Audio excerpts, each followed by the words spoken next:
భారతీయ ఛానల్కి స్వాగతం. జై శ్రీరామ్.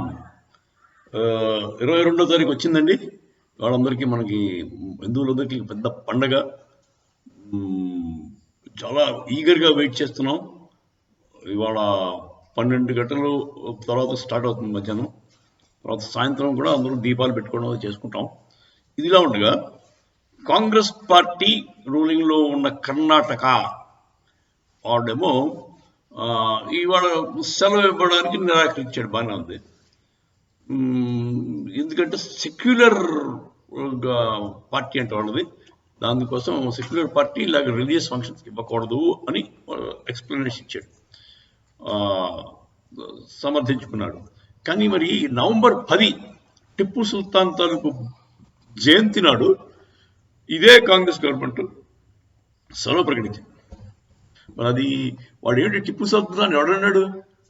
ఎక్కడి నుంచో వచ్చి మన మీద దండయాత్ర చేసి కొల్లగొట్టుకుని మన స్త్రీలను మానభంగం చేసి మా బోల్డ్ మంది నరికి మన మన మన మన హిందువుల్ని భయంకరమైన ఘాతకాలు చేశాడు. ఒక ఏరియాలో, జయలలిత గారు పుట్టిన ఏరియాలో దీపావళి సెలబ్రేట్ చేసుకోరు. ఎందుకంటే నరక చతుర్థి నాడు వీడు వెళ్ళి 1100 మంది నరికేశాడు టిప్పు సుల్తాన్ గారు.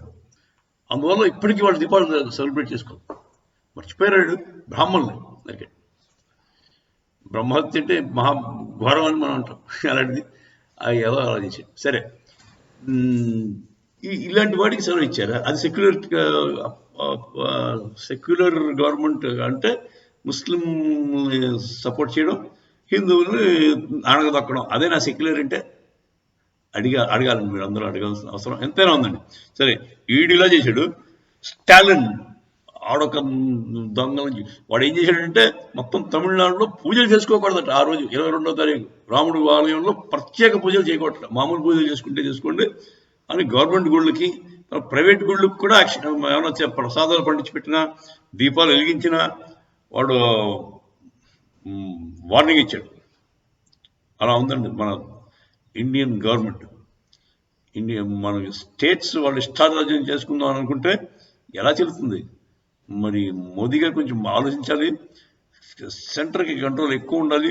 ఇలాంటి ఎదో పనులు చేస్తే వాళ్ళని దేశద్రోహుల కింద డిక్లేర్ చేసి బొక్కలు తీయాలి నా ఉద్దేశం. జై శ్రీరామ్.